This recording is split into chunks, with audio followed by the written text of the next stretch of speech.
está muy al tanto de todo lo que se está trabajando en ética y bioética actualmente, ¿ya? Así que hay que aprovecharla, hay que sacarle el jugo a todas las consultas, aprovechenla ahora porque sabe mucho, ¿ya? Entonces, yo, Magdita, ahora te dejo a tú para que Sí, comiences a déjame estar aquí nomás. mientras tanto.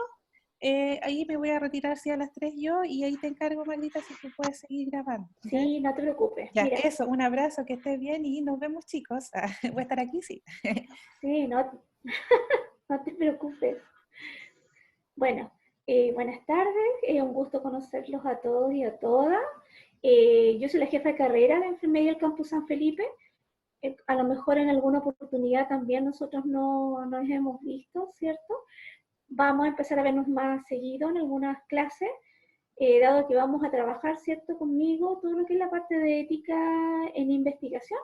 Y después, posteriormente, cuando ya tengan definido, ¿cierto?, su proyecto de investigación, también les voy a ayudar, si ustedes, ¿cierto?, si lo estiman necesario, para dar alguna revisión, ¿cierto?, en el informe que se deben enviar a los comités de ética, ¿cierto?, de investigación de la Facultad de Medicina. En el campus San Felipe nosotros tenemos que enviar al Servicio de Salud Aconcagua, y en algunos casos, ¿cierto?, algunos investigadores que son de posgrado tienen que enviarlo a veces a Fondesit o a CONICIT, ¿cierto?, que también tienen sus comités de ética.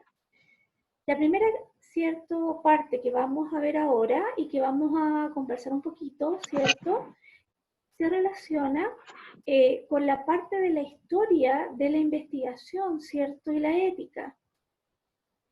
Yo les envié una clase donde aparece, ¿cierto?, todas las etapas que ha tenido la investigación científica.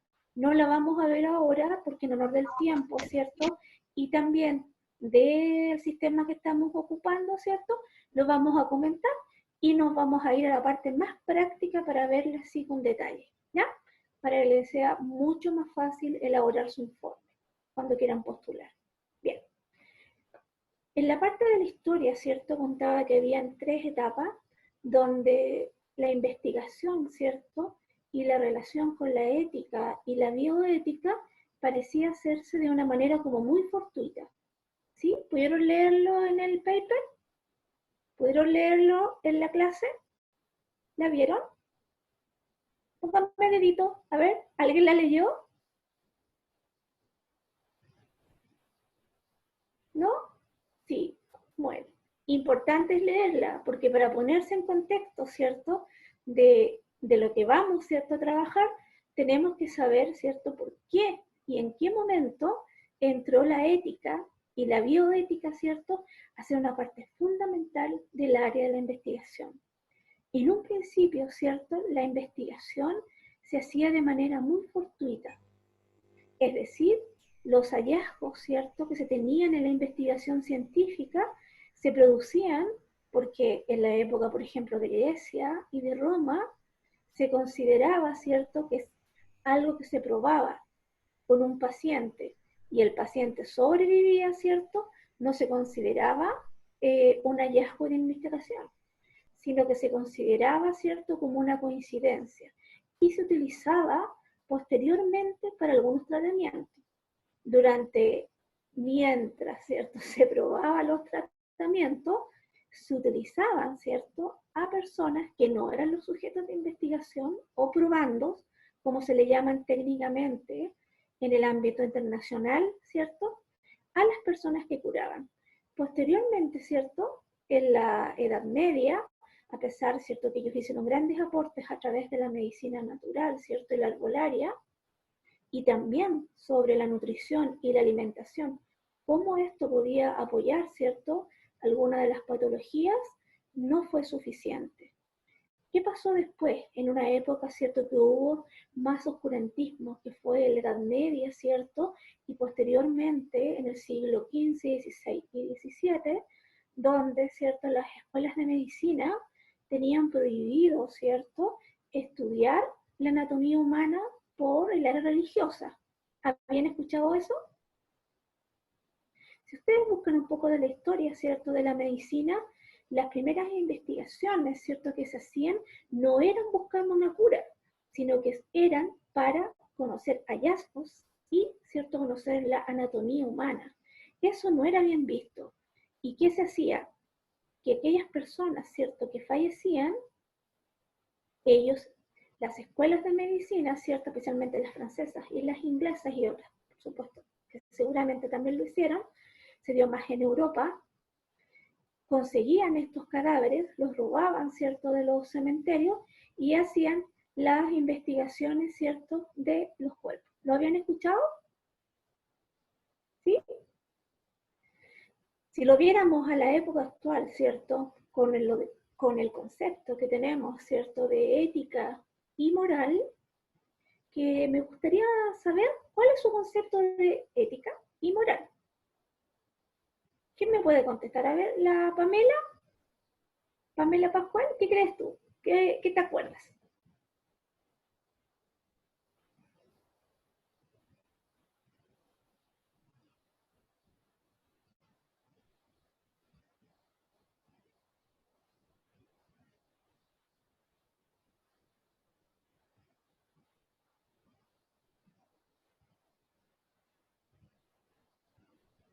Pamela, no te escuchamos.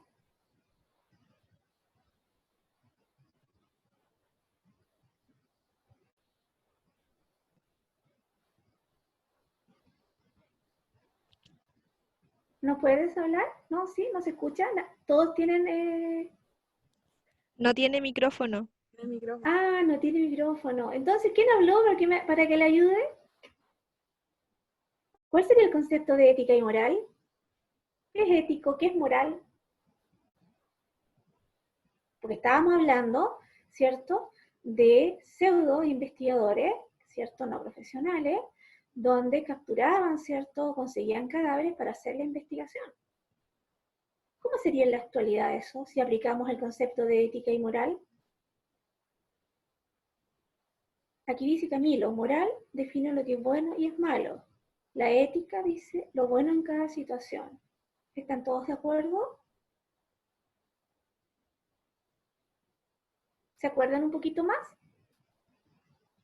Se podría decir que la moral como que es lo que obedece a los que ya está normado, como a las costumbres que ya están normalizadas y, y a lo que ya estamos acostumbrados a hacer. Por ejemplo, si yo hago algo fuera de lo que es común para la sociedad, va a ser como moral, va a ser como malo, porque no está establecido de esa forma. Perfecto. ¿Y la ética qué haría en ese caso? Puede ser como salvar lo bueno de las situaciones, por ejemplo, que se armaron constructos para definir lo que es bueno sobre alguna situación. Bien, mira, para que no, ¿cierto? Para que hagamos un consenso, especialmente, ¿cierto?, para estudiar todo lo que es la ética en la investigación, la ética siempre ha sido un ente observante. Está, ¿cierto?, en todos los lugares, generalmente normaliza, regula y observa, ¿ya? Pero la moral, ¿cierto?, tiene una característica especial que está basada específicamente, ¿cierto?, como nos lo decía la compañera, en las costumbres y creencias, pero tiene una característica especial y que la ética de investigación aplica muchísimo, porque la moral, ¿cierto?, va a ser justamente adecuada al momento social y político donde se desarrolla el momento histórico.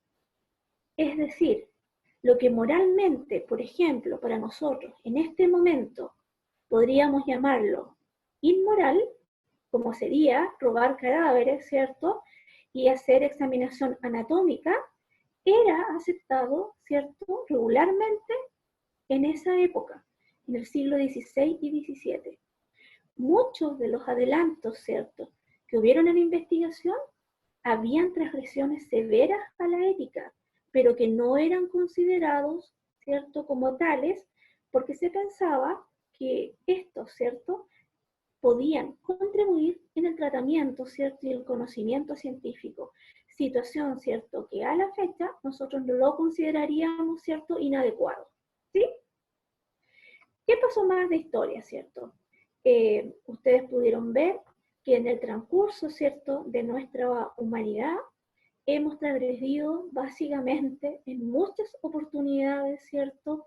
Con el fin, ¿cierto? El bien común, podría llamarse de alguna manera, pensado en algunos investigadores, hemos podido, ¿cierto?, ver que aquí, ¿cierto?, hay una actividad que realizaban los investigadores con fines personales, de conocimiento, ¿cierto?, de tener prestigio. No digo que no se haga ahora, también se realiza. La diferencia está, ¿cierto?, en que nosotros ahora regulamos esos experimentos científicos. Por ejemplo, ¿cierto? No sé si alguno recuerda o ha escuchado el caso que se produjo en Willowbrook. Willowbrook, ¿cierto? Era un lugar, es un lugar, ¿cierto?, que estaba en Estados Unidos, donde había un hogar de huérfanos, ¿cierto? Y había pacientitos que tenían trastornos, ¿cierto?, severos de tipo de comportamiento y también de tipo conductual, ¿ya? ¿Qué pasaba? Que en la época de los 50 y los 60, las personas que tenían en las familias algún familiar así, los llevaban generalmente a los hospicios, ¿cierto? O los llevaban a escuelas especiales. Ahora, ¿qué pasó? Que a uno de los médicos que estaba a cargo de este centro pensó, ¿cierto?, que estos pacientes podían ser, ¿cierto?, sujetos o probando de investigación. Entonces, cuando empezó a hacer la investigación, ¿cierto?, por qué dentro del centro se le producían ciertas enfermedades, entre estas la hepatitis, que era, ¿cierto?, endémica en ese tiempo, no existía todavía la vacuna. Él, ¿cierto?, solicitó a los padres, antes de entrar al hogar, como se podría decir como un antiguo consentimiento informado, o estaba supeditado a la autorización, ¿cierto?, de que se ingresaba al familiar, pero se le daba a beber o se le inyectaba, ¿cierto?, una muestra de sangre o de deposiciones de un paciente que estuviera con hepatitis. Luego, ¿cierto?, obtenían muestras de sangre, ¿cierto?, de plasma, y con eso, ¿cierto?, trataban a los pacientes que no tenían algún daño, ¿cierto?, de tipo neurológico o mental, para, ¿cierto?, encontrar la vacuna de la hepatitis. Pasaron bastantes años siguiendo, ¿cierto?, estos preceptos de investigación, y sí, ellos lograron finalmente tener la vacuna de la hepatitis, pero ¿cuál fue el costo? Todos los pacientes que murieron y sufrieron, ¿cierto?, por considerarlo de qué manera, como un ser humano diferente, como una persona que no tenía derechos, ¿cierto? Muchos de ellos murieron. Ahora, sí hubo un beneficio, según el investigador. En los años 70 se publicaron, ¿cierto?, muchas investigaciones donde teníamos la vacuna de la hepatitis, ¿ya? Pero el costo fue altísimo para obtenerla. Entonces, empieza aquí a tener, ¿cierto?, una contradicción muy, muy importante. Obtenemos un beneficio, pero matamos y dañamos a un montón de personas. ¿Qué tan legal, qué tan ético, ¿cierto?, sería eso? Y todo eso dio paso a tener que tener consideraciones de tipo ético-clínicas cuando se desarrollaban las investigaciones. Ni decir, ¿cierto?, lo que pasó entre la Primera y Segunda Guerra Mundial con las investigaciones que hicieron, ¿cierto?, los alemanes, específicamente los nazis, ¿cierto?, con las poblaciones con los seres humanos, ¿cierto?, que ellos consideraban inferiores, donde hicieron una cantidad enorme de atrocidades. ¿Qué pasó, cierto, a través de ese tiempo? Que se crearon pautas éticas. Las pautas éticas, ¿cierto?, llevaron en el transcurso de los años, ¿cierto? Primero fue el Código de Nuremberg, el Código del Helsinki, el Código de Belmont y finalmente las normas SOMS, que son, ¿cierto?, las normas que nos regulan a nosotros a nivel nacional e internacional, ¿cierto?, pero que están reguladas por la OPS y la OMS, que están pensadas para países en desarrollo como nosotros. No son iguales todos los comités ético-clínicos las investigaciones, porque ¿Qué pasa? Las farmacéuticas, ¿cierto? Las empresas que tienen mucho dinero buscan a países, ¿cierto?, que tienen niveles de desarrollo mucho menores, que les den espacios legales para hacer las investigaciones, ¿cierto?, que no pueden realizar en sus propios países.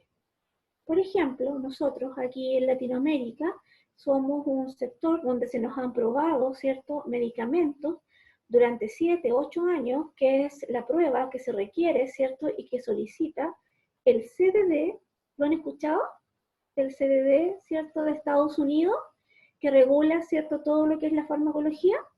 Bueno, nosotros incluso los chilenos hemos probado muchos de esos medicamentos y no han sido aprobados. Y es por eso que en algunas oportunidades esos medicamentos se descontinúan.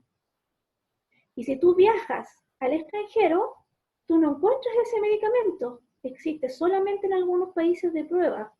Pero nosotros no tenemos idea porque no se nos ha aplicado, ¿cierto?, un consentimiento informado, tienen una aprobación del comité, ¿cierto?, ético clínico del país y ocupan algún espacio, ¿cierto?, legal para hacer las investigaciones. En Chile, menos mal, no sucede porque hace ya bastante tiempo tenemos comités ético clínicos que regulan, ¿cierto?, estas situaciones y ya no se producen. Pero sí se están presentes, por ejemplo, en ciertas áreas de Argentina, en Costa Rica, en Paraguay, en países que tienen menos niveles de desarrollo, Guatemala, Nicaragua, por ejemplo. ¿Ya? Bien, nos vamos a ir entonces a la clase, que es mucho más cortita, para que empecemos a trabajar, ¿cierto?, ya en una forma mucho más directa, ¿cierto?, que se relaciona con lo que a ustedes les va a tocar hacer cuando propongan sus investigaciones. Entonces vamos a compartir pantalla y nos vamos a ir a la presentación. ¿La pueden ver?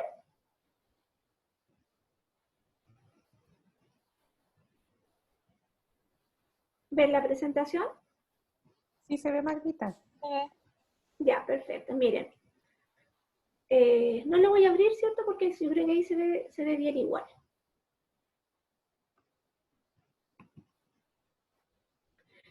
En el organizador, ¿cierto? Y en lo destacados que vamos a ver en esta pequeña presentación, vamos a considerar ciertos aspectos éticos de la investigación en seres humanos. Y también vamos a evaluar riesgos y beneficios de la investigación en seres humanos, que termina siendo extremadamente clave en las investigaciones que nosotros también vamos a realizar. Por lo tanto, ¿cierto?, vamos a trabajar en los aspectos éticos y bioéticos aplicados a la investigación, pero en Chile. ¿Qué cuestiones éticas nosotros vamos a considerar en una investigación? Hay 3 principios éticos que nos han guiado, ¿cierto?, para hacer investigaciones tanto a nivel internacional y también, ¿cierto?, a nivel nacional. Primero, ¿cierto?, en las investigaciones de enfermería hemos sido muy prudentes, ¿cierto?, muy acatados a la norma y seguimos estas instrucciones. Pero para poder seguir, ¿cierto?, estas instrucciones tenemos que hacer una excelente planificación, un muy buen marco teórico, una metodología que dé fuerza a la investigación y, por supuesto, ¿cierto?, analizar los principios bioéticos, que tenemos que tener siempre en consideración, incluso antes de que tengamos bien pensado en cuál va a ser nuestro proyecto de investigación de tesis. Tenemos que pensar que vamos a obtener, ¿cierto?, de nuestros proandos o nuestros sujetos de investigación, un consentimiento informado si es un paciente adulto, un asentimiento informado si es un paciente pediátrico. Si es un paciente pediátrico, tenemos que tener un consentimiento del tutor legal, de los padres, más el asentimiento, ¿cierto?, de nuestro paciente pediátrico. Respeto por la cultura de las poblaciones participantes. Situación, ¿cierto?, que tiende a ser olvidada y muy lamentablemente en muchas investigaciones que se realizan, ¿cierto?, no solo en Chile, en todo el mundo. Porque no es lo mismo realizar una investigación, ¿cierto?, con costumbres y creencias, ¿cierto?, a una población como somos nosotros los chilenos, ¿cierto?, teniendo mucha diversidad, o a una población con ciertas características étnicas, ¿ya? Acatamiento de las normas internacionales sobre los derechos humanos,